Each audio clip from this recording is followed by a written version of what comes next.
Greetings and welcome to a conversation with Nicole Hannah-Jones and Senator Zellnor Myry. I am Dr. Brenda Greene, founder and executive director of the Center for Black Literature at Medgar College. Very excited to be moderating this conversation. And I'd like to first begin by thanking and acknowledging our event co-sponsors, which include the Office of Senator Zellnor Myry, Medgar College, Unis, the Medgar College Black History Month Committee 2020, and the Center for Black Literature at Medgar College. And just briefly, the Center for Black Literature was founded in 2002, and our mission is to expand and support writers of the African diaspora through literary programs. So just to give you a brief idea of the format, we are going to be having this conversation, and it will consist of me asking questions of Senator Myry and Nicole Hannah-Jones. Additionally, people have sent in questions ahead of time, and we will be referring to those questions once I go through the questions that I've come up with. So to begin, let me introduce our panelists. I'll start with Senator Zellnor Myry. Senator Zellnor Myry is a Brooklyn native and an affordable housing advocate serving the 20th Senate District. During his first legislative session, he served in leadership roles on several major legislative victories. Having grown up in a rent-stabilized apartment at the epicenter of affordable housing, Senator Myry was honored to co-lead the Senate's Housing Reform Working Group, which produced New York's strongest affordable housing and tenant protection laws in generations. During the legislature's budget negotiations, Myry also served on the Senate's Criminal Justice Reform Working Group, resulting in sweeping reforms to cash bail, discovery, and speedy trial laws. As chair of the Elections Committee, Senator Myry led hearings on public financing of elections and automatic voter registration, and he presided over historic election reforms, including early voting, closing the LLC loophole, and many other crucial reforms that protect and expand our democracy. Senator Myry has been publicly recognized for his work, including Cities and States Rising Stars Award, the Lindsay Fellowship in Government Leadership and Practice, and in many other awards. And he derives his inspiration for public service from his mother, who moved to Brooklyn 40 years ago from Costa Rica on the promise of a mattress in a friend's apartment and a job at a factory. So we welcome Senator Zellnor Myry. Thank you so much. And now our award-winning writer, Nicole Hannah-Jones. Nicole Hannah-Jones is an award-winning investigative reporter who covers civil rights and racial justice for the New York Times Magazine. She got hooked on journalism when she joined her high school newspaper and began writing about students like her, who were bused across town as part of a voluntary school desegregation program. Prior to joining the New York Times, she worked as an investigative reporter at ProPublica in New York City, where she spent 3 years chronicling the way officials policy created and maintained segregation in housing and schools. Before that, she reported for the largest daily newspaper in the Pacific Northwest. She started her journalism career covering the majority Black Durham Public Schools for the News and Observer in Raleigh, North Carolina. And during her 3 years there, she wrote extensively on issues of race, class, school segregation, and equity.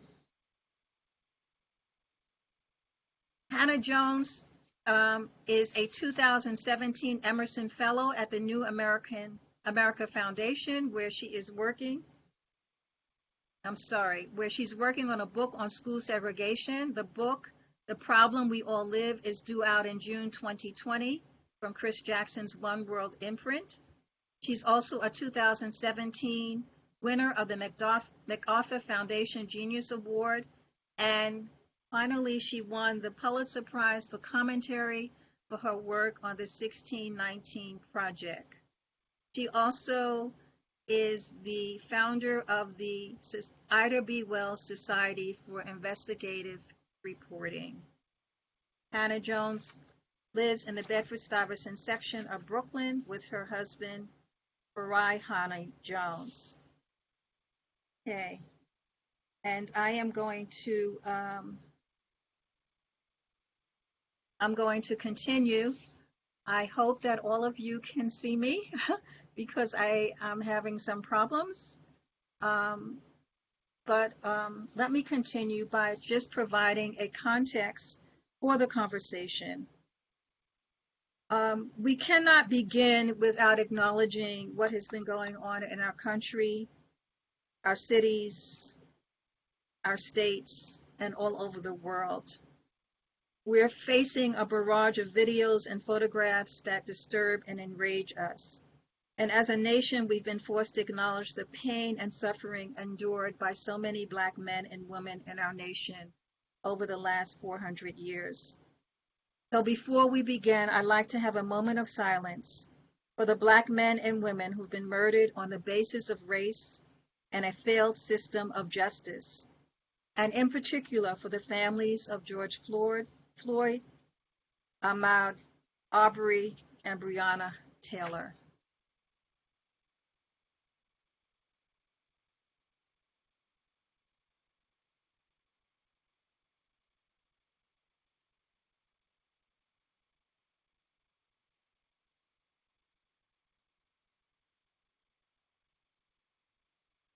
I also like to acknowledge and applaud the protests that we've been seeing for social justice, led by young people all over the country.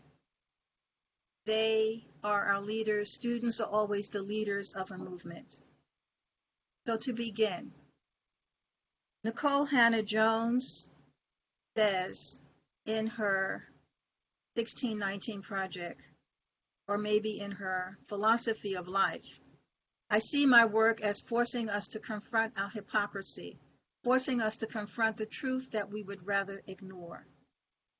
Both Nikole Hannah Jones and Senator Myrie confront the hypocrisy and force us to confront the truth that we would rather ignore. Nikole Hannah Jones, in her work as an investigative journalist and public intellectual, addressing issues of desegregation, racial discrimination, and of course the history of Blacks in this country, in her landmark 1619 Project, for which she won a Pulitzer Prize. Senator Zellnor Myrie has sponsored legislation which confronts the criminal justice system, elections and voting rights, and housing discrimination. Nikole Hannah Jones's statement that we reframe history by considering what it would mean to regard 1619 as our nation's birth year requires us to place the consequences of slavery and the contributions of Black Americans at the very end of the story we tell about ourselves and who we are as a country. It changes the narrative of the stories of Black Americans in this country. So during this conversation, Nikole Hannah Jones and Senator Zellnor Myrie will discuss and explore how the historical and current experiences of Blacks in this country, and they will, in doing so, reveal how slavery and its remnants are inextricably linked to who we are as Americans. So another way of looking at this conversation is looking at the impact of slavery on modern America. So in that vein, I'd like to begin with the 1619 Project. So Nikole Hannah Jones, you were awarded the Pulitzer Prize for your essay, and the 1619 Project is described as an initiative that aims to reframe the country's history by placing the consequences of slavery and the contributions of Black Americans at the very center of our national narrative. How have your racial lens and your overall life experience impacted how you came to birth the 1619 Project? and your journey to its completion. And secondly, what were your biggest takeaways personally that you learned throughout this journey? So first, I want to thank Senator Myrie and Dr. Greene and Medgar for sponsoring this talk tonight.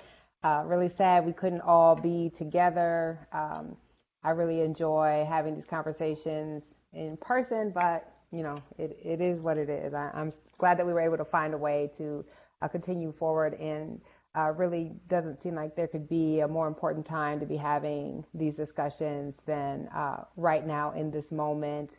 We're seeing really, once in my generation, protests all across the country, still trying to make the arguments that Black people have been making since 1619, which is that our lives matter.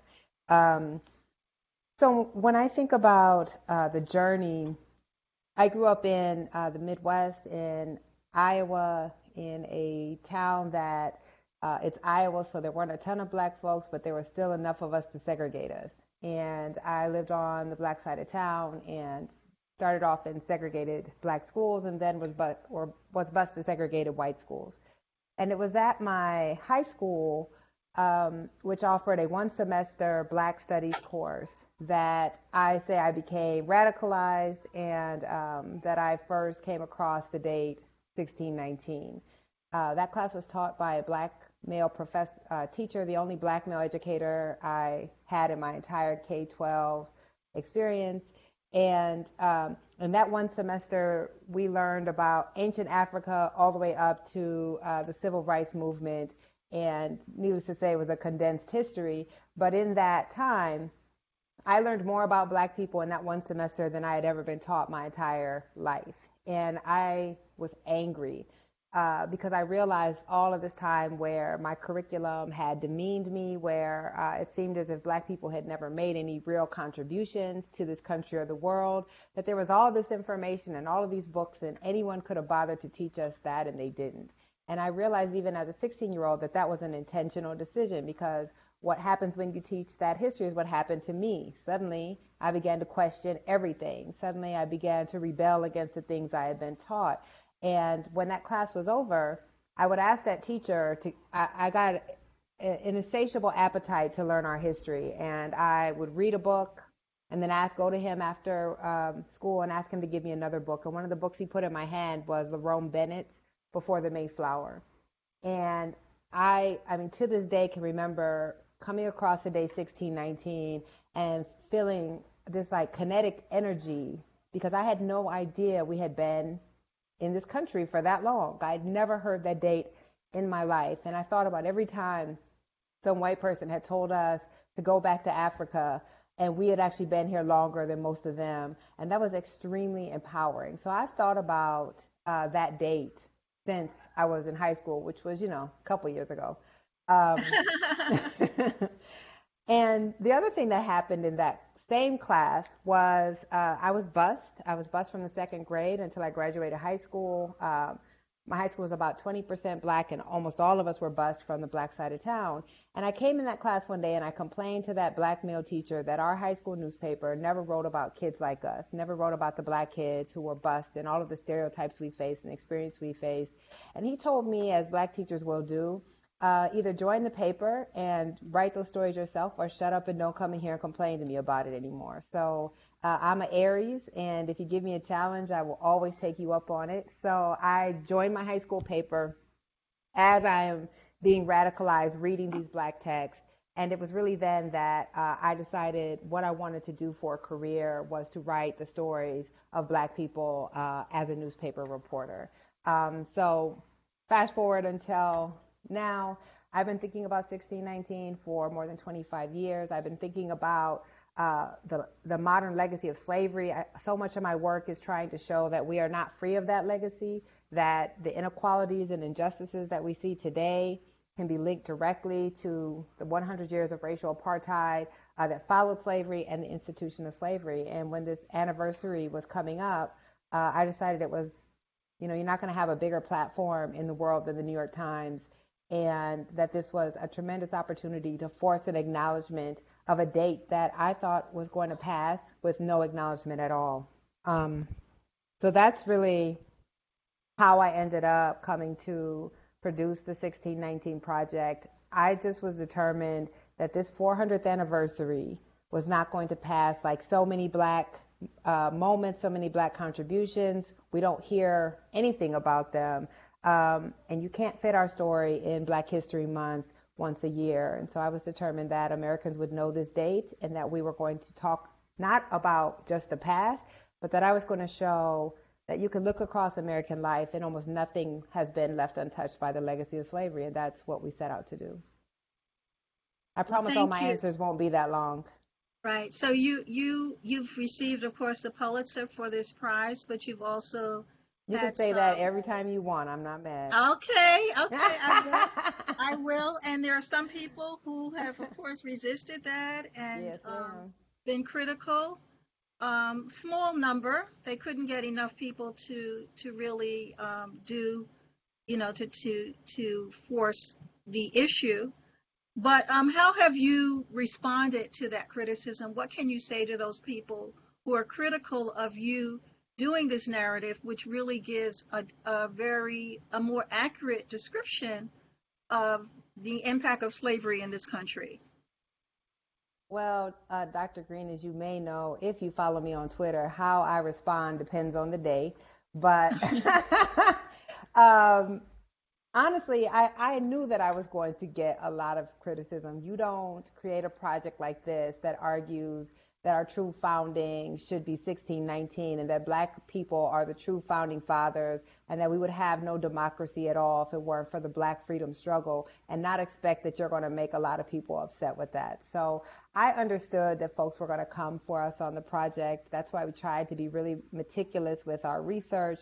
I think what surprised me the most was the sustained level of the criticism and the coordinated nature of some of it. For someone to write a piece and say, I don't agree with her interpretations, I don't like her facts, that's fine. But to keep writing those pieces again and again and again, to lobby my bosses, that sort of thing, that was unexpected. Though in hindsight, I was really unsettling norms. Nothing that I wrote was new, so to speak. I used history that was in history books by renowned professors.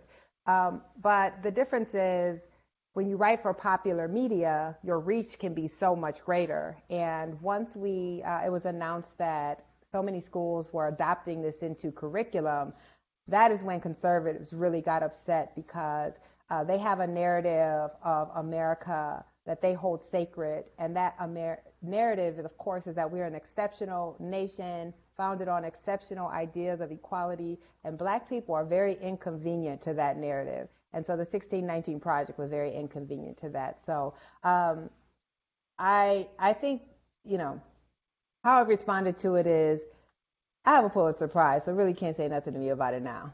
Okay. And just share with the audience who, not everybody understands what the 1619 project is. It's really a series of essays and stories along with your own story. Just give a brief synopsis of what it really is, the 1619.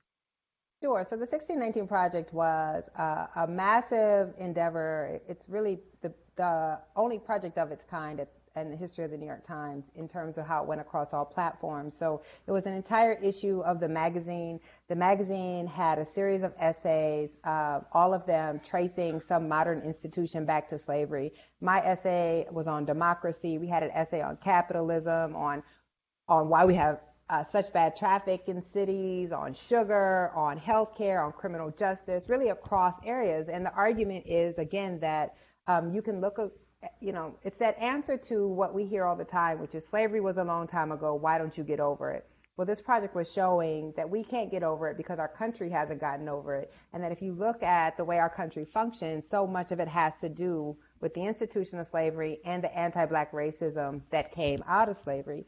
But on top of that, we had a special section of the newspaper that we partnered with the National Museum of African American History and Culture to tell the history of slavery, because we realized so many Americans are taught that history so poorly that they didn't even have a foundation to digest the modern aspects because they didn't know the past. We also had a podcast called 1619, and in the magazine, we tapped the most laurel Black writers in the country to write original poetry and original short fiction. We had Black artists do original art. So it was really a tribute to Black Americans in almost every way. It was looking at the horrors of slavery, but also in the unique contributions that we have made to this country, really arguing in ways good and bad, America simply would not be without our presence. So you made those connections. So we're gonna move over to our healthcare system, this pandemic that has been disparately hitting just Black and Brown communities the hardest. It reflects the disparities in our healthcare system and the lack of a universal healthcare system. And one of the texts in the project argues that it can be traced, these disparities can be traced back to race. So I'd like you to talk about how race is connected to that, and then I'm going to follow up with a question with Senator Myrie, because I know you've been doing some work around the public health system. So if you begin, Nicole, about the connection between our healthcare system, its disparities, and race. Absolutely. I think it's critical, and this is what we tried to do with the 1619 project, is when we say that Black people have the most comorbidities that make the pandemic so deadly, when we talk about lack of access to health care, that Black Americans have the least access to health care, highest rates of uninsurance, most likely to live in areas of toxins where you get asthma and other health issues that make COVID deadly. We tend to talk about this as if Black people just so happen to experience all of these things. But it is not a so happen. It is not incidental. These are direct effects of centuries of discrimination and anti-Black racism that puts Black people in the conditions to have less access to healthcare, to be less healthy, and to make us most vulnerable to the pandemic in our living conditions. We are the most segregated group of people in the country. We are much more likely to work in service jobs, which meant we couldn't shelter in place while, all of the middle class and white Americans were working from home. We were still having to go out and drive that bus or serve that food. And then we're more likely to live in multifamily housing because we're less likely to be homeowners and we're more likely to have to rent. So we couldn't distance ourselves from our neighbors in the same way. And then when you look at our neighborhoods, we have less access to doctors and to trauma centers that give us service. And we were seeing Black people being turned away from hospitals when they were presenting with illness because what the research shows is Black people are not believed when they say how sick they are, and they don't receive the same treatment. So it was really a dragnet of racialized disadvantages that are really unique to Black Americans. Other racial groups, minority groups do suffer them, but not to the extent that Black people are. And what I think is so critical is that this is all created. It isn't about, as we saw the language really start to turn once we got the racial data. Before the racial data, this was a pandemic that was the great equalizer and affected everyone, and it was no one's fault. And then when the race data started coming out showing it was Black people who were dying at the highest rates, then it became about personal responsibility, that Black people should eat better and take care of their health, and if they did that and washed our hands, then we wouldn't be getting sick. And that speaks to the racialized nature of the pandemic and all of the many issues that Black people have been up against. Okay, thank you. And Senator Myrie, you saw this directly in your district. The hospitals in your district were the hot spots. Would you comment on how you and other elected officials responded to the disparities you saw in the healthcare system, in the hospital system, in relation to this pandemic? Sure, and let me also thank you, Dr. Greene, and thank you to the Pulitzer Prize winning Nicole Jones. That's how we have to refer to her in every reference. We are I'm really thankful to be on this panel with you. And I think, she mentioned a lot of what we knew already as it pertained to healthcare provision in our communities. And for those who are not familiar, and so I represent a huge swath of central Brooklyn, overwhelmingly Black and Caribbean. I also have Sunset Park, which is overwhelmingly Latinx and Asian American. And so we have really the hotspots for where this virus has wreaked havoc, but it hasn't been accidental. And I grew up in my district, born and raised. I grew up on Flatbush Avenue. And it's funny, the Pulitzer Prize winning Nikole Hannah-Jones mentioned part of the 1619 Project examination on traffic in cities. And any of you who know how Flatbush is designed, it is a main thoroughway where a lot of our public buses travel across. And I grew up right where the 41 bus would go back hundreds of trips every day, burning diesel fuel. And many of the people that grew up in this area have asthma. I had very bad asthma when I grew up. And I utilize the very hospitals right now, Kings County Hospital, SUNY Downstate, that have been overrun by this COVID crisis. And their condition has not improved over the years because there were political choices that were made to cut healthcare in our communities. And this is an uncomfortable topic for some. And I don't mean this disparagingly to any of our other leaders, but we lost 20,000 hospital beds here in Brooklyn over the past decade. We have seen funding go down for some of our major public institutions, and we haven't had the political might to fight back and to make sure that that didn't happen. And so what we're seeing now, the electeds that represent this area now, have really been trying to fight against that narrative that Black people's lives are disposable. We just had a budget that was passed in April that cut our hospitals by millions of dollars right here in central Brooklyn. And it's one of the reasons why I couldn't vote for the budget, because I thought that it was unconscionable for us to be voting for cuts in the middle of a pandemic. But these are the type of things that have happened throughout our political history. And the hope is that with illuminating projects like the 1619 Project and what we're seeing on the streets now will allow for us to summon the political courage to fight back against it. Right. So you can look at it from a legislative perspective. Is there anything else that can be done within the community to help advocate for that, given the drastic cuts? That is alarming. It's tough because we have all of these comorbidities, and it's not that we're not advocating. You know, part of what the Pulitzer Prize winning Nikole Hannah-Jones just mentioned was you think about our maternal morbidity crisis. Think about how Black women are 12 times as likely to die from a pregnancy-related condition than a white woman. It's not necessarily because they have any extra comorbidity. A lot of times they are just not believed. Their pain is not recognized. And this preceded COVID-19. And so even when we stick up for ourselves, there is something built into the system that disallows the connection for people to feel our pain. And so I think it takes a confluence of things. One of those things we're seeing now, people have just taken to the streets, but it also has been laid bare by the COVID-19 crisis to say we really have a problem in our communities, and it's been an intentional divestment from our neighborhoods that have led to it.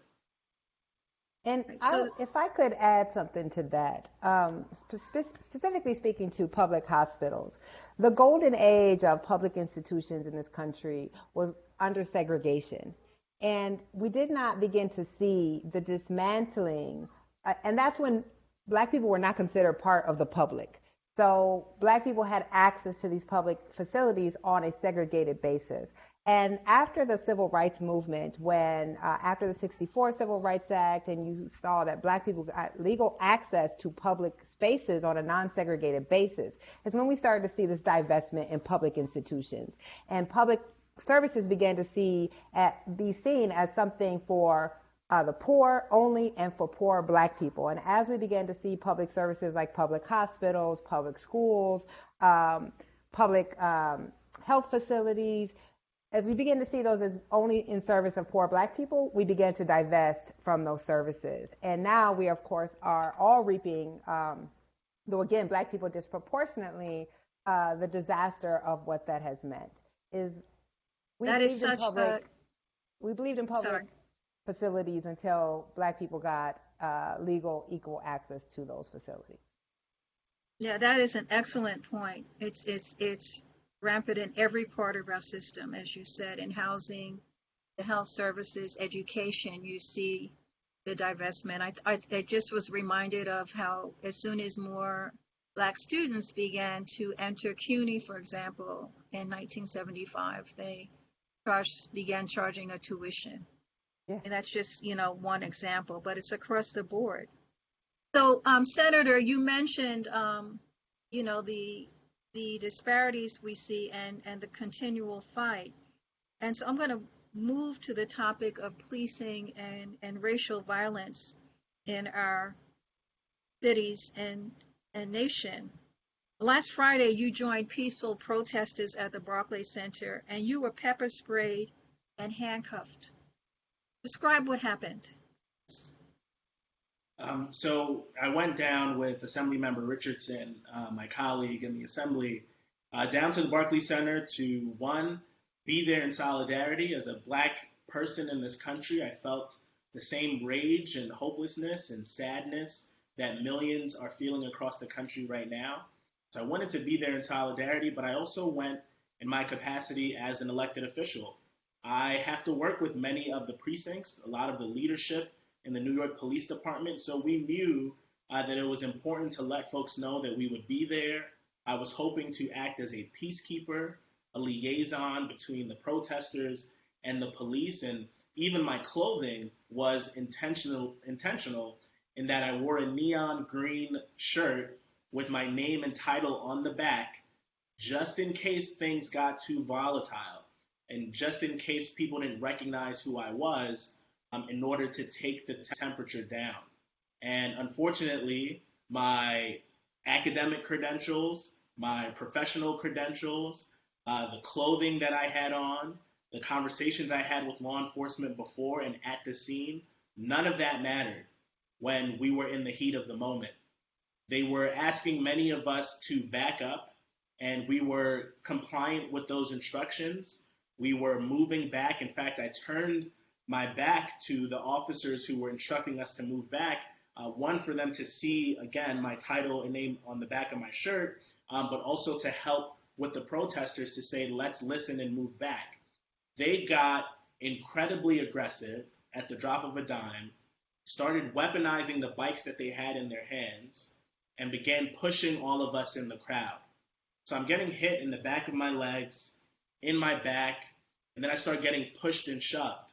Now, mind you, this entire time, I'm trying to move back while being forcefully moved back, but listening to the instructions, I turn around to say, look, we're following orders. We're trying to keep the peace. Like, you don't have to do this. And in that, I was pepper sprayed and subsequently put into handcuffs.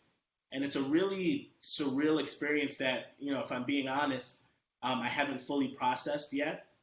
It's a very difficult thing to put into words, having never been in a situation like that before, never been arrested, certainly has never been pepper sprayed, that the first time that this happened was as a state senator protesting police brutality. Oh my goodness. Wow. So we have this pattern. We've seen it over the last week. We've seen it, of course, in the past, but it's been heightened this week that police officers have repeatedly attacked peaceful protesters. So this pattern of police violence is reminiscent of the civil rights era. I don't think we saw this, we've seen anything like this since the civil rights era in the 1960s. How is what's happening now, and I'm asking Nicole Hannah-Jones, inextricably linked to the institution of slavery? Connect the dots for us. And in almost every way, we can look at the slave patrol, which was started in the late 1600s, early 1700s, in order to protect the property rights of white Americans, and that property being Black Americans. And the slave patrol meant that white people could stop, question, and police the bodies of Black Americans. They were designed to hold down insurrections, which we're clearly seeing now, and they were designed to return Black people to their proper place and ensure that Black people were always in only the spaces that white Americans wanted them to be. So in the South and the Northeast, the slave patrols actually morphed directly into the police system. The other thing that we saw is this idea that Black lives were not worth that much except in service of whiteness. And so we saw laws being passed that said that the slave patrol could kill Black people for being in the wrong place on site, that Black people could be killed. It was not illegal to kill Black people if they were accused of a petty crime. So this idea about how police interact with Black people as a tool of social control and to enforce the white power systems is clearly the way that Black people are still policed today. This idea that any minor infraction is worthy of the death penalty without due process clearly goes back to slavery and the idea that Black people are not allowed due process, that any infraction is worth the death penalty. So almost nothing about what we're seeing today is not linked to slavery. And then, of course, the segregated and impoverished living conditions that so many Black Americans live in, where this type of policing is happening, is a direct descendant of slavery. Yes. You talked, very often our news casters and the media take things out of context, and you were quoted as saying, destroying property which can be replaced is not violence. Can you unpack that for us? Well, you have to give the rest of the quote that led into that. What I said was, we need to be very careful about our language and to not equate the taking of life with the taking of property. So what I said is that those two things, to use the same language to describe a police officer kneeling on a man's neck until all of the life leaves his body with someone taking shoes from Foot Locker, is an immoral comparison. Now, the right-wing media took one sentence where I said, and what I said is, that is violence. Killing a person is violence. Taking property is not violence because property can be replaced. And they took the one sentence and said that I was basically condoning looting. I'm not condoning looting, but I will explain why it's happening. And I will certainly say that we should not have the same level of concern for someone's property being damaged that we have for the taking of life. But I have learned that there are people who now watch every single thing that I say and are looking for anything that they can use to try to discredit me and the work that I'm trying to do. And even when you have the context, it's taken out of context because that ends up being the lead for the story. So I pointed that out because just to show that, what the media is continuing to do. And we have people who are getting all their news through the broadcast media. And unfortunately, we don't have people reading as deeply, reading the papers and getting multiple perspectives as they were. So it becomes really important that as citizens, as people in our community, that we always look at the context. We always look at that other side and realize that we're getting only part of a statement in many cases. I mean, one of the things, our founders were wrong on a lot of things, but one of the things that they understood was that you cannot have a true functioning democracy if you don't have an educated citizenry. And part of the issue is we are so heavily divided, and citizens this is one of the reasons Black people were not allowed to read in many places, was the understanding that it is hard to repress a literate and educated people. But we have a society now where people are not going and verifying, they're not checking their own facts, they're only watching media that confirms the things that they already want to believe. And I think that is one of the things that is putting our democracy at a point of crisis right now. I would not, don't believe what I tell you.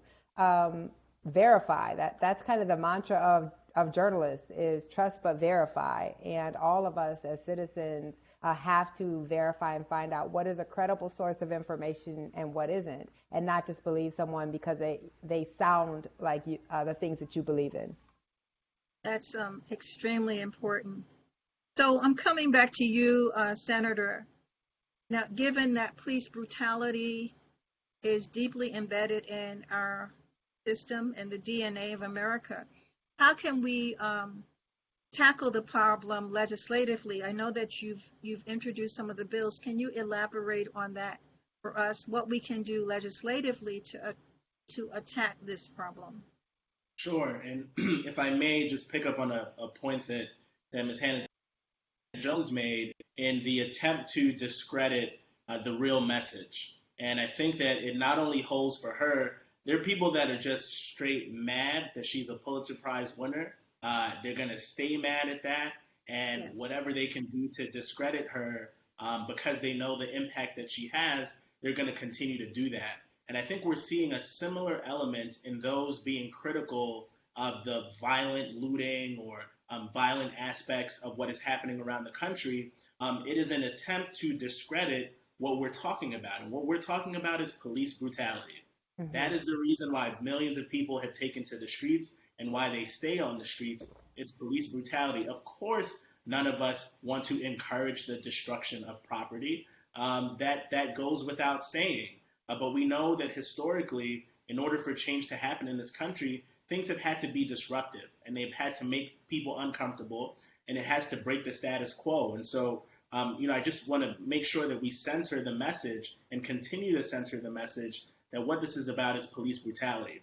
Here in the state of New York, we have not done enough on police accountability.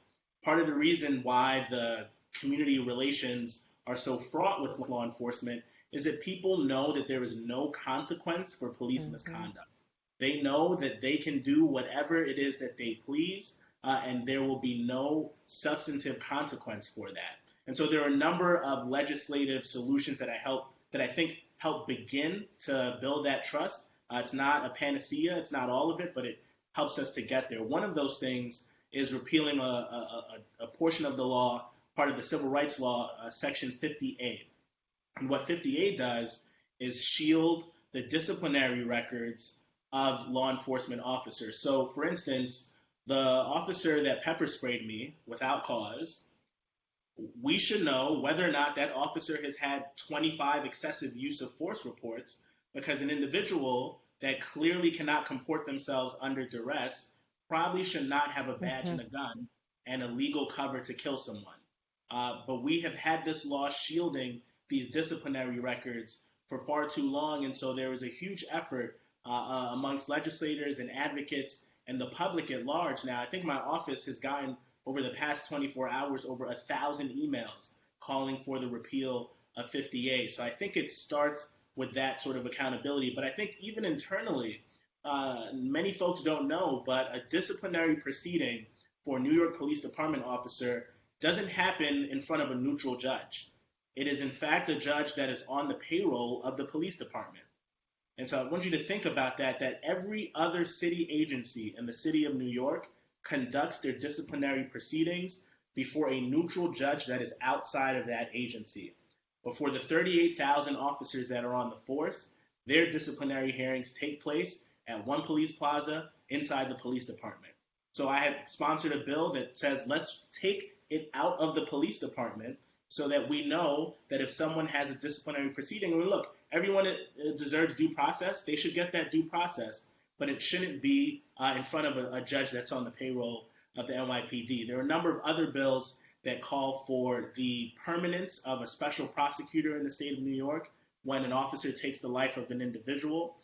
We have some bills that would help keep statistics on law enforcement practices. Right now, we don't know the demographics of who's given a misdemeanor, how many people are charged, and so we're hoping to bring that to the fore as well. We're really, in all of these, are hoping to bring accountability, because there will continue to be unrest if there is no justice. We talk about no justice, no peace, and all we hear is, well, they're making no peace. Well, perhaps if you gave us the justice, you might see some peace, and that's what I believe some of these bills would do. And what is the status of the bills at this point? So all of these bills are currently being discussed by the legislature. Some of you may have seen that both leaders in the Senate and the Assembly have indicated that we will be acting on legislation next week. And so we are having these discussions right now, and really trying to work through putting forth the best package in order to restore some trust. Thank you. So as you both know, we have a critical election coming up. It's going to be a defining moment in our country. And I think about what we've been through over the last 4 years. They remind me of what happened after Reconstruction. It's been 55 years since the Voting Rights Act was passed, yet Blacks are still being kept from voting because of suppression tactics. So how does this really reflect the real narrative of this country, and what can be done to further combat these restrictions? I'm going to start with you, Senator Myrie, and then we'll continue with Nicole, award-winning, Pulitzer Prize-winning Nikole Hannah-Jones. I was just kidding. You don't have to say that every time. No, you deserve it. Take it. Absolutely deserve it. Dr. Greene, it is certainly one of the most consequential elections of our lifetime. And, I want to make clear that many of the problems that we are protesting right now in the streets preceded the current occupant of the White House. And the pervasive structural racism has existed in both parties. And so I want us to be clear on that. But we have a president right now that is not only reading from the same playbook, but that racist playbook is in fact his Bible. I know he tried to, be cute the other day and hold up a Bible in front of a church, but I think that he has trafficked in this white supremacist philosophy and way of governing, such that we cannot afford to have him in again. And I would make the pitch that for all of those who are concerned about what's happening on the federal level, if you care about criminal justice reform, if you care about housing, if you care about policing, if you care about education, you should be just as, if not more, tuned in to the local elections that are coming up. Because a lot of policing is governed by state and city law.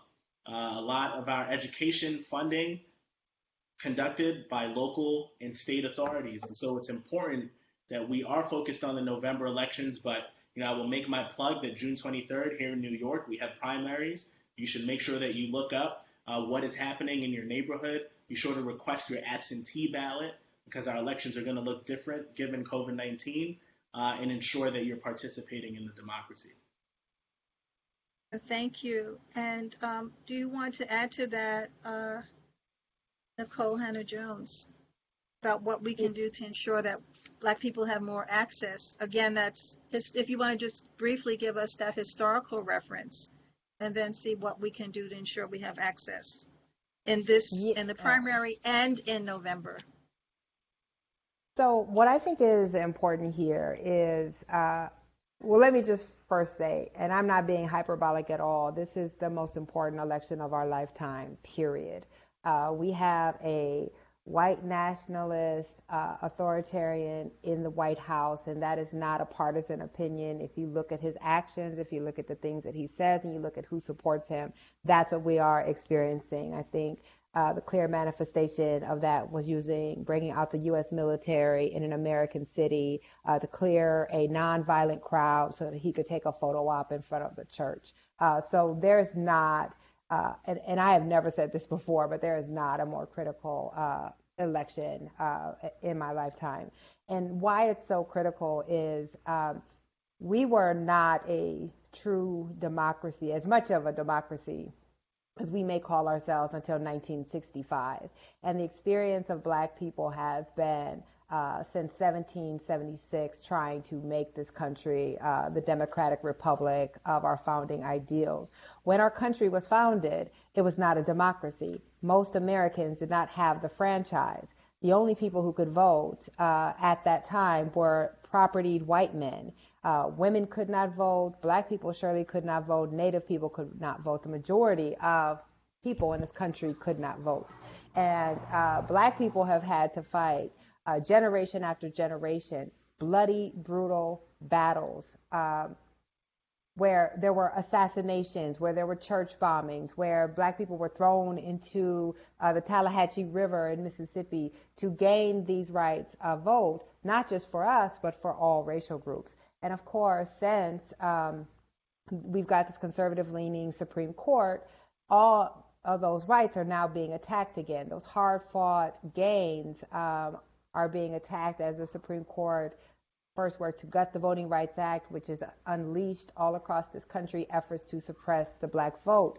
When we talk about what happened with Trump getting elected, we know that Hillary Clinton won 3 million, nearly 3 million more votes than Donald Trump. But we have a undemocratic election system, which also goes back to slavery, which meant that you chose your president by the Electoral College as a way not to ensure democracy amongst citizens. So we have to then make sure that we are organizing and overcoming even more obstacles than before so that we can exercise our franchise and hopefully save our democracy, which I really feel is teetering on the brink. And outside of the presidency decides the court. He has already been allowed to place 2 justices on a court, one Supreme Court seat, which was literally stolen. And if he is reelected, he will place at least one more person on the court. And that is going to have ramifications for our civil rights, for our women's rights, for 2 generations. And that's not even including how he is stacking the lower courts, which are actually much more important than the Supreme Court, because most cases never go to the Supreme Court. So I know that it is hard to say that voting matters when people did get out and vote and their votes didn't count in the last election. But if our votes did not matter as Black people, they would not be working so hard to suppress them. We have to get out and organize our people, because there are going to be deep ramifications if Trump is reelected in the fall. Critical points. And related to that, as you know, we have the census right in front of us. Since 1790, the census has been used to ensure political representation and the funding for our communities across the country. And in 2010, New York City's response to the census was just 61.9%, whereas the national average was 76%. And in neighborhoods with predominantly Black populations, the response rates were even lower, falling in the 40 to 50% range. So the census has had a problematic history among communities of African descent. And we still have that happening. This year's census is even more problematic because in addition to the global pandemic, we are using the digital census, meaning that response rates can be affected by the digital divide. So I'm asking, what can we do? I'm asking both of you. First, why is it the case that the census has been problematic for Black Americans? And then what can we do, Senator, to ensure that we really have a full count among residents in Brooklyn and among our Black community? Yeah, if I may, Dr. Greene, I think, firstly, thank you so much for asking about this. And it is not entirely unrelated to what Nicole Hannah-Jones just mentioned, Right. in that the census is really about money, power, and respect, right? And some of my hip hop fans may get the reference to that song. But the political power of those of us who have been undercounted will be diluted if we do not complete the census in a way that is necessary.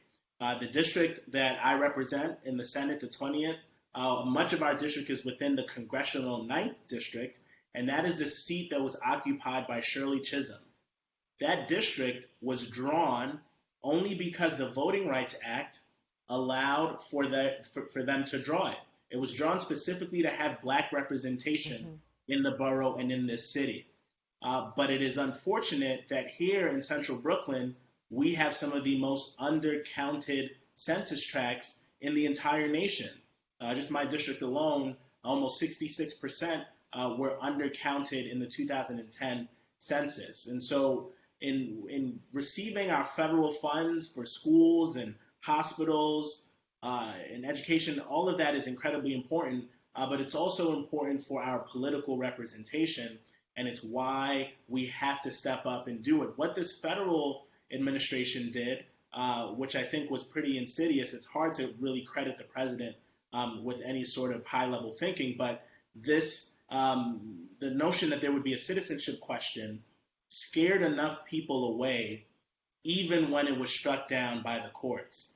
And so we have large segments of our population that are hesitant to participate in the process by fear that their information is going to be shared. But even outside of our immigrant population, historically, Black people, regardless of their status, rich, poor, have also been undercounted. And I think for good reason, and the Pulitzer Prize winning Nikole Hannah-Jones, I think is going to be able to explain to us a little bit more, but there is reason why we distrust the government. And there's a reason why we don't leap up to hand over our information, why we don't open the door when someone comes knocking and say, I'm from the federal government.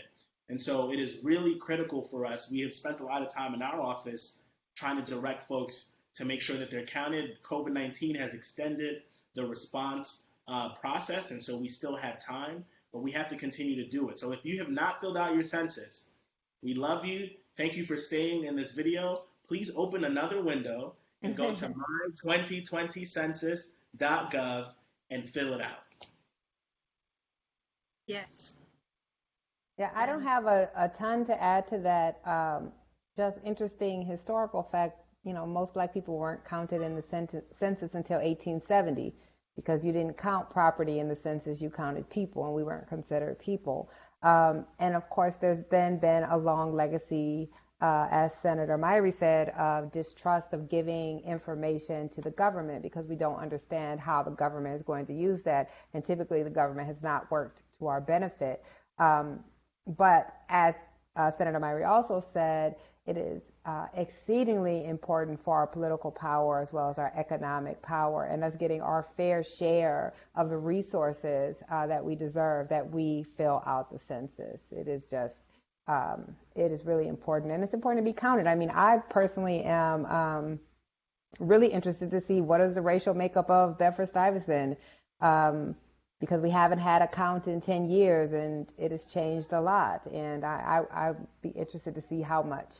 And trust me, the people who are gentrifying the neighborhood are filling out that census. So you want to make sure that you are reflected in who gets counted in your neighborhoods as well. That's important. You know, just goes, I'm going to move over to education because that is another area where we have seen disparities for years. I know, Nicole, that you've done a lot of work around the impact of desegregation and people's fear about integration that's persisted over the years. You talked earlier about we really have a two-tier system. So that has persisted. Will that ever be resolved? And I'm asking both of you, what can be done educationally, from an educational perspective, a legislative perspective, to address the inequity in our public school system and the two-tier and people's fear of integration? Is integration good? Let me start with that. So if we look historically, what Black people have wanted is not necessarily the right for their kids to sit next to a white child, but they've wanted equal access to educational funding and resources. The very first school desegregation lawsuit was filed in Boston in the 1830s, and it began as a resource equalization lawsuit, simply saying Black schools were not getting the same resources, and it ended as a desegregation lawsuit with the recognition that Black children, being the bottom of the caste system, were never going to get equal resources as long as they are separated from white children. And that has been the history. Nearly every school desegregation suit begins with just a quest for Black schools to get the same resources and ends with a fight for integration, because we simply have not as a society valued Black children the same as white children. And what being in a white school gets Black kids is what the education we ensure white children will always get. So I don't think that integration is necessarily the goal, but integration is the means and has been the means in this country to ensuring a quality and equal education. In this country, we spend $23 billion more to educate children in majority white districts than we spend to educate children in majority Black and brown districts. $23 billion. There's never been a single day in the history of public education in this country where Black schools have gotten the same resources as white schools. With that said, the only time we've ever seen real integration has been when it's been forced by the courts. It has never come about from political will or political organizing. It has had to have been forced by the courts, because politicians quickly learn that if you take aggressive steps to integrate, you won't be in that office next year. So Black people don't have the power to change school segregation. This is on the shoulders of white Americans to decide, and particularly in a place like Brooklyn, where white liberals love to talk up their progressive bona fides.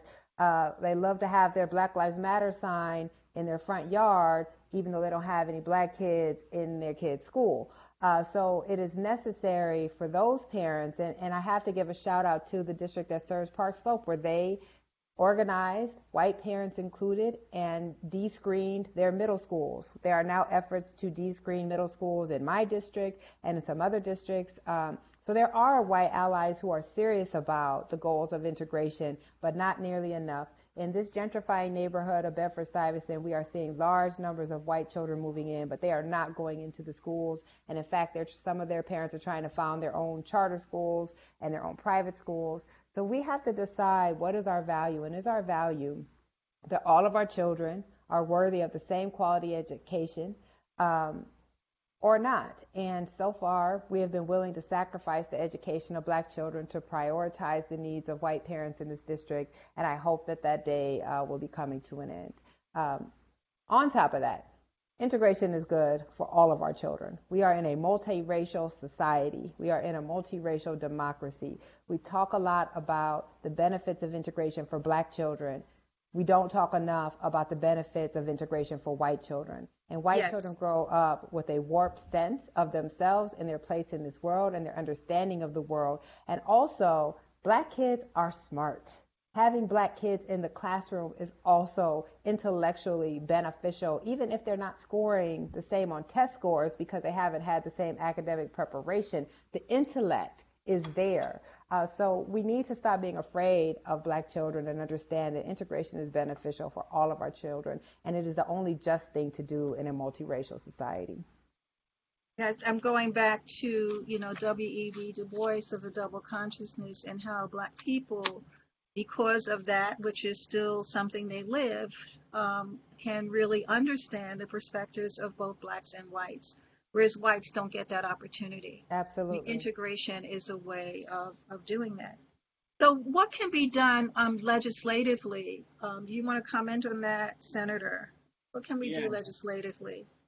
Yeah, so, I would also mention from what Nicole spoke about integration, the district she mentioned, School District 15, which includes Park Slope and Sunset Park. The dropping of screenings was really, I think, a super important step that I think we're going to have a discussion about even in this COVID-19 crisis, because we have seen a complete upending of how we educate our children, and a grading system that is going to be based on remote learning. How can you then tell a child based on this semester or the grades that they've received now that they're going to be screened for where they're going to go next after going through such a traumatic experience and being completely cut off from your school and then having to be judged on how you performed in that setting? And so I think we're going to have a citywide conversation around screens as a general matter. And, I'm hoping that we can all be involved in that because it's exactly what she said, that people feel very comfortable in one space, but when it comes to their own family and their own children and how they're educated, sometimes they're not as liberal. And so I'm looking forward to that conversation. The state actually owes schools in the state of New York almost $3 billion by way of a ruling in 2009 by the Court of Appeals that said the formula under which we gave out money for our schools was unconstitutional. It did not provide a sound and fair education for all of the students in this state. And in response to that court ruling, the state has appealed and has delayed for almost 10 years. And so we're still owed that money. And the foundation formula that would give our districts, the districts that need it the most, fair funding. We're not even asking for more, although we should have more because we've been divested in and intentionally segregated. We're not even asking for more. We're asking for a fair formula. We still have not received that. There are a number of us in the legislature that have been fighting. There is a bill sponsored by Senator Robert Jackson that would make this the law when it comes to the budget. And so we're hoping that once things start to resume some sort of normalcy, that we can begin to have that fair funding conversation again. And I think it's important. We are at, disaster can be a time where you are forced to remake systems in ways that would have been impossible had you not had this disaster.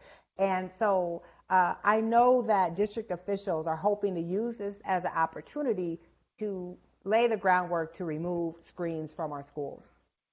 Why are screens bad? These are public schools, meaning they should be open to the public, and you shouldn't be able to sift out undesirable children. We are speaking about children, 6th grade, from schools because you feel like they will taint your children's education in a public system. If you want that type of sifting, take your dollars and pay for a private school. But in a public system, all of our children should be able to have equal access to all of our schools.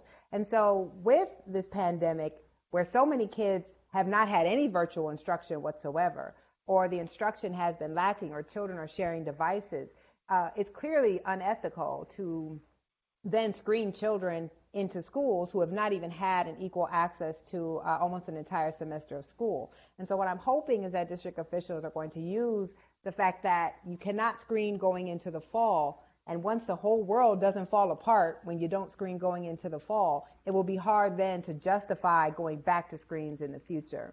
The other thing about the funding is this is where organizing is so important. Your politicians cannot get these bills pushed forward unless constituents are pushing politically to allow this to happen. And our schools are not funded at the levels that they should be. And we are going to be facing tremendous cuts because of the loss of the tax base because of COVID. And it could be absolutely disastrous for our children. And mind you, our school district is 70%, more than 70%, almost 80% free and reduced lunch. Our children, we are a majority low-income school district, and our children desperately need the proper funding for our schools. So you're bringing us, I'm going to ask you one more question, then we're going to go to some of the questions our attendees asked.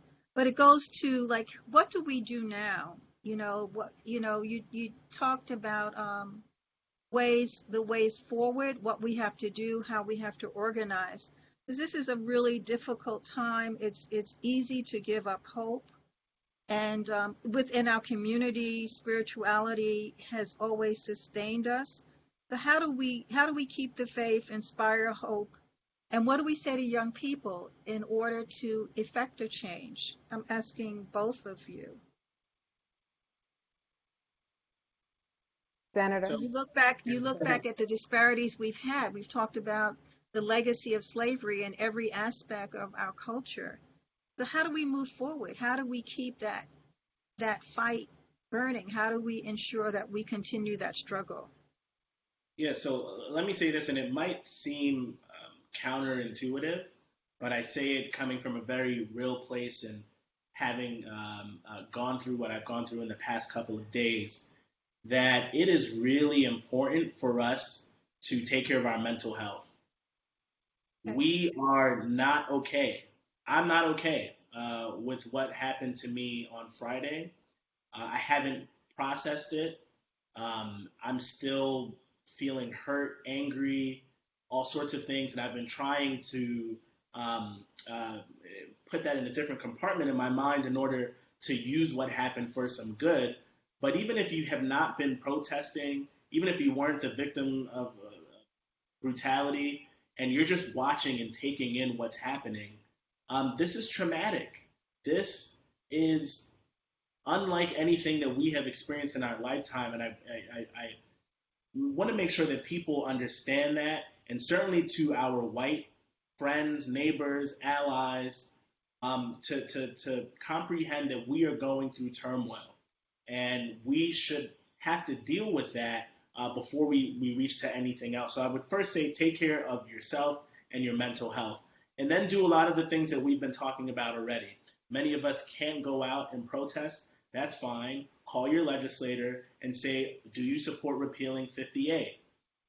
You can't call, use your social media.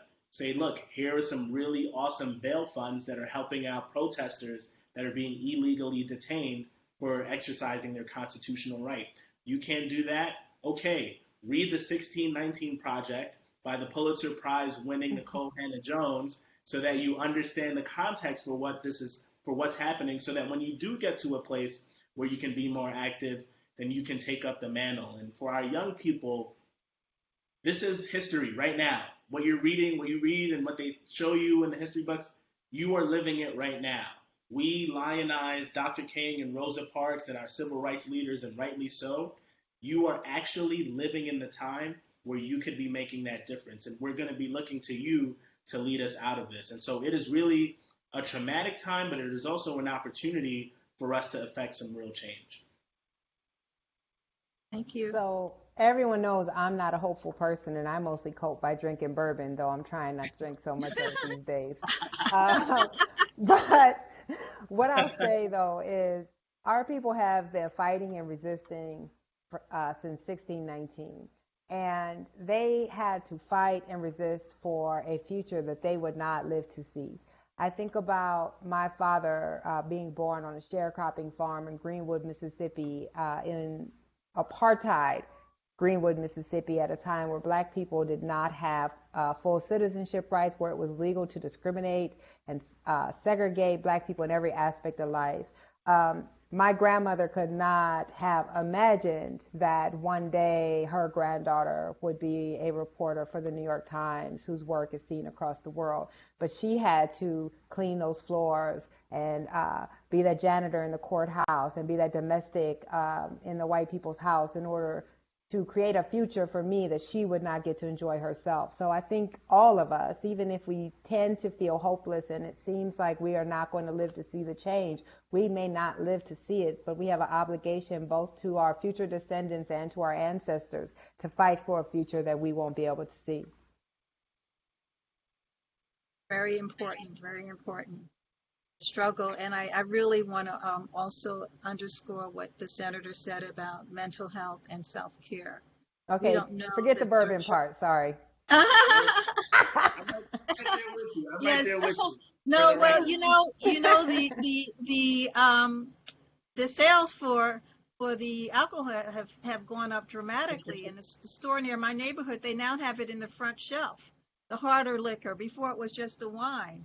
Just doing our part to save the economy, that's all. Right, that's right. Yeah, and it's very real. But we don't realize, you're right, we don't realize the traumatic experience we're going through and the effect that this is having on us. Yes. And I think that it's right in front of us. We would not have had an explosion, I think, of this kind. We would have had protests, but the explosion of this time is a result of pent-up anger and frustration and just years and years of just taking it, just taking this abuse. Yes. I think this is indicative of the state, the mental health of our country, and what we are continually faced with, and the leadership we have in number 45. So just we have some time for some questions from the audience. One of the questions was around reparations and your thoughts. I believe you're working on a project around reparations. What are your thoughts about that? Should we have reparations? Nikole Hannah-Jones. So yes, I'm actually, the kind of glaring hole in the 1619 project was that it doesn't address what is owed to the descendants. And there was supposed to be an essay in there about reparations, and it just didn't work out for a few reasons. So I am working on, the 1619 project is being expanded into a series of books, and I am working on an essay right now on reparations. So yes, I absolutely think you cannot morally argue that the descendants of those not only who were enslaved, but who had to live through 100 years of racial apartheid and terrorism are not owed reparations for that damage that was done. Reparations is restitution, and restitution should be paid. I'm 44 years old, or according to you, Dr. Greene, in my mid-30s. I'll take that. But at 44 years old, I was born in 1976, and I am part of the first generation of Black Americans in the history of the United States who was born with full rights of citizenship. I am part of the first generation who was born into a country where it was not legal to discriminate against us because we are of African descent.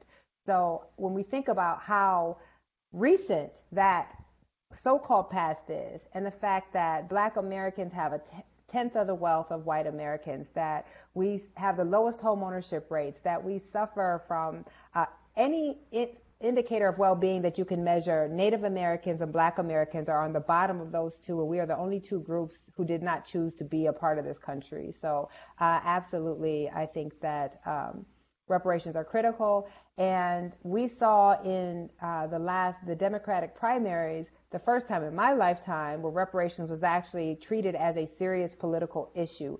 You had to have been a far left fringe candidate to bring up reparations before, and we had mainstream Democratic candidates who were having a actual discussion about reparations. And so I think the time is ripe to make that case. And for the senator, we've been talking about the projects local electeds are involved in. What else can be done to dismantle the racist institutions that control housing, education, and healthcare? Yeah, so we certainly don't have enough time to give the answer to that question. I'll try to give a legislative response in that we have the police brutality and accountability bills that we mentioned, but there are also a number of things that we can do around housing. If you look at how we dole out tax credits for buildings, you will see that it is pro-developer and not pro-tenant or pro-ownership. And so in our communities that are under really siege from gentrification, we have not seen the requisite investment in those who have stayed in the community and have made them attractive in the first place. And so I think we have a way to go. As we talk about reparations, the tax credit should be going to the longtime homeowners who have stayed in the district to make them attractive in the first place. When we talk about a path to ownership for our tenants, we should be encouraging folks to do that. And we don't have a system right now that allows for that. But the system very easily gives money to developers to build skyscrapers in our neighborhoods that we can afford to live in. We spoke about a number of the education initiatives that are happening on the legislative level that I think we need to garner support for. But I think ultimately, with all of this, it is going to take accountability for your elected officials, myself included. And I think it is easy. I'm almost 2 years in the job now, and I have seen how easy it is to be complacent and how easy it is for you to get away with things because most people aren't paying attention.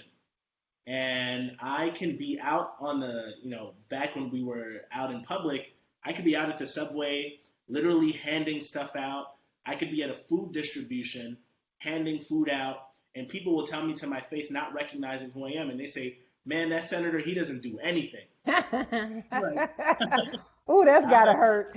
I know it's me. And so I think that we have, and part of this is on us, the elected officials, and I try my best to make myself available and to let people know who I am and where I am. But I think we have, as a collective, we have to do a better job at our civic education so that we can hold people accountable. Because as we're seeing now, the needle is only moving because there has been, and I see we've been joined by a guest. Hello. Public school student right there. I love it. I love it. We're only able to move the needle when there's enough elected officials. So let's continue to make myself available and to let people know who I am and where I am. But I think, Are you hearing that? No. Okay. yeah, it was. I think it stopped now. One other really easy thing that we could do, though seems very politically hard, is actually enforce fair housing law. This city does very, very, very little enforcement. You cannot simply enforce based off of people making complaints because most people do not know they're being discriminated against. They go to see an apartment or apply for an apartment and they're told that the apartment is no longer available and they have no idea of knowing that the white person who comes after them is getting the house. We don't really do testing for fair housing, which is the only true way that you can enforce fair housing. So we know that this is a very segregated city residentially. Part of it has to do with income, but part of it has to do with the fact that there is rampant discrimination in white areas. The Fair Housing Justice Center, which does do testing, the nonprofit, whenever they test in white areas in the city, they find rampant housing discrimination, but they're doing independent testing and the government does not, and the government should absolutely be testing and enforcing Fair Housing Act, which, by the way, in the city, you also cannot discriminate based on source of income. But we see a great deal of discrimination when black folks are trying to use a Section 8 voucher or vouchers having to do with HIV/AIDS resources, that they are being denied housing, and that is actually illegal. But if there's no enforcement, landlords don't worry that they're going to get in trouble, and they continue to violate the law. Right. And related to that, given that the neighborhoods are becoming much more gentrified, there are more whites moving into neighborhoods that were predominantly black. What can you say to whites who can help this situation? Well, y'all can send some money to your black neighbors so they could buy a house. Just playing. I think we clearly have to be fighting not just for affordable housing in neighborhoods that are gentrifying, to hold on to the affordable housing that's there, to create new affordable housing, but also for down payment assistance for existing residents so that they can move in. The problem with so much of the affordable housing that's being built in the city, it's not for low-income people. It's for high-income people who, right, maybe are working at Starbucks, but their parents have a lot of money. So we need to really make sure that affordable housing is deeply affordable to the people who need it the most. And we also, I think, in terms of schools, need to go back to residential zoning for schools in gentrifying areas. You should be assigned in gentrifying areas to your neighborhood school and not simply be able, through screens and application processes, to buy into a black neighborhood but never have to worry about sending your kids to schools in black neighborhoods. I think we could definitely get rid of that, because what the data shows is our schools in the city are actually more segregated than our housing. So we always hear in the city, oh, we'd love to integrate schools, but our neighborhoods are too segregated. But actually, if every kid went to a neighborhood school in the city, our schools would be more integrated than they are now. Well, that's going to take some doing, but that's yeah, it's not going to happen, but that's what we could do.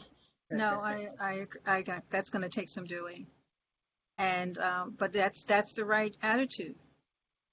I want to go to, we only have a few minutes, and I want to get this question in around social media. Both of you use social media, and we've seen organizations such as Black Lives Matter censored on social media platforms. We have the white supremacy groups gaining more access on social media, right-wingers, and they're using their platforms to plot to really attack the neighborhood and attack movements in different ways. And I'm sure that what we've seen over the last week has to do with what was happening on social media. What can we do? How can we tackle the white supremacy that we see in technology? And just also related to that is also the whole digital divide and how that has really affected our communities of color. I just cannot fathom how many young people who probably did not receive education over this last semester. We just really don't know how many. I know that my students were saying how they were sharing, one computer that they had to borrow with, 4 or 5 people in the house.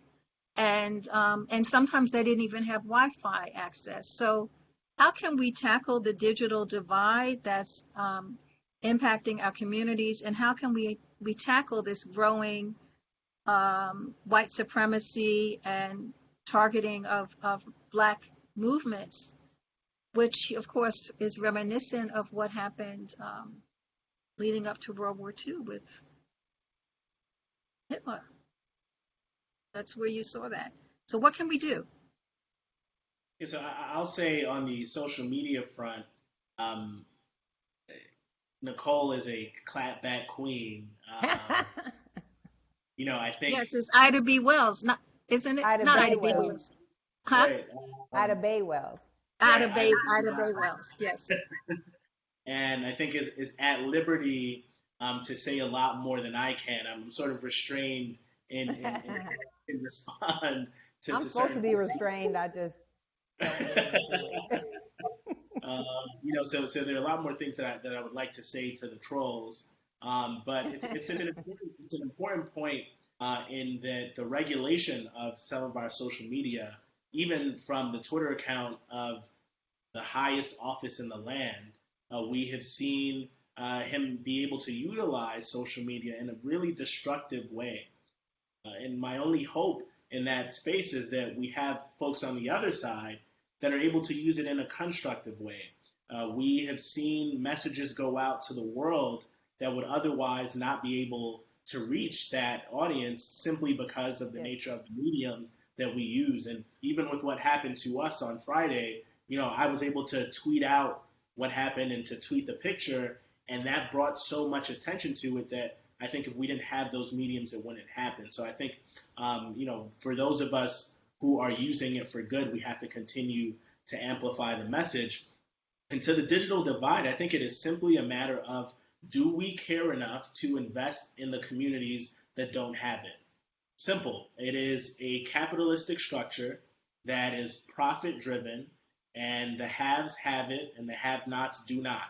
And even when you looked at remote learning and the giving of devices to students, we saw that our students in public housing were supposed to be the first to get these devices, and that in fact did not happen, and they didn't get it. And even for those who were entitled to get the remote devices, the structural impediments that they've faced their entire lives prevented them from asking for more than one, even if they had more than one child.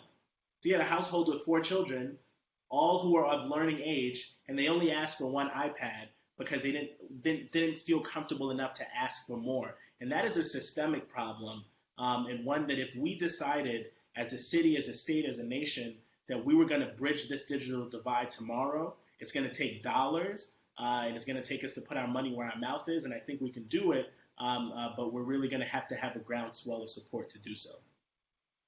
Yeah, I have to say, what this pandemic has revealed is we are capable of doing many, many things when we feel pressed to do it. The pandemic showed that we actually could get devices in the hands of all of our kids if we felt it was necessary to do, that we actually could offer free internet to our kids if we felt it was necessary to do. So all of the hand-wringing and all of the excuses about why we couldn't do it, the pandemic showed that if we have the will, we actually can do it. Internet needs to be treated as a public utility. It needs to be provided in every household because you cannot, as a child, get your proper and equal education without it. So I think, you can't, once this pandemic ends, certain fundamental truths will have to have changed, because now you can't say that we can't do it, because we've seen that you can. Now we know for a fact that it's just a matter of will, because you've shown us that you can offer these things when your back is against the wall. As for social media, I'm a journalist, so I strongly believe in the First Amendment, and democracy is messy. If you're providing an outlet for what you consider to be the force of good, you also have to provide that outlet for what you consider to be a force of evil. The only reason that we know about George Floyd is because of social media. People are out in the streets right now because that young lady took that video and shared that video on social media, and then that social media went out into the world, and we were able to witness the killing of this man.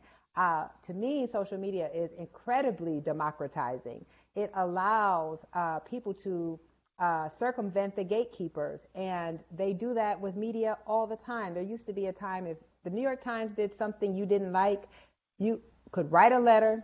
They probably won't publish it, or you can call that reporter, and no one will ever know. The reporter might call you back or might not. Now, if the New York Times writes something that people don't like, people can go directly to social media, and we see daily headlines get changed, things get changed. We didn't have that power before. So to me, you can see it with police killings. Black folks have known forever that police come in our communities and kill us for no reason. Yet, media wasn't publishing that. Media was publishing the police account that said, oh, he tried to take my gun. Oh, he did this. Then social media, they post the video. Look what happened with Eric Garner. The police report was a lie. The police report did not say what happened. And then that young man posted that video, and we got to see the truth. So I get trolled daily. I get called every name you could imagine on social media, but it is a useful tool, and it is democratizing, and it allows a regular person on the street to have the power of the New York Times under the right circumstance. And I actually think that's a beautiful thing. You got to take the good with the bad with that. Well, thank you. We're going to close on that. And I want to thank you, Nicole, award-winning, Pulitzer Prize-winning Nicole Hannah-Jones, and Senator Zellnor Myrie. It's been a really, really inspiring, very deep-seated conversation. You really exposed a lot of the disparities we've had. You've made the connections to show that that legacy of slavery still persists. And I applaud you and thank you for doing the work that you're doing and being the leaders that you are in our community.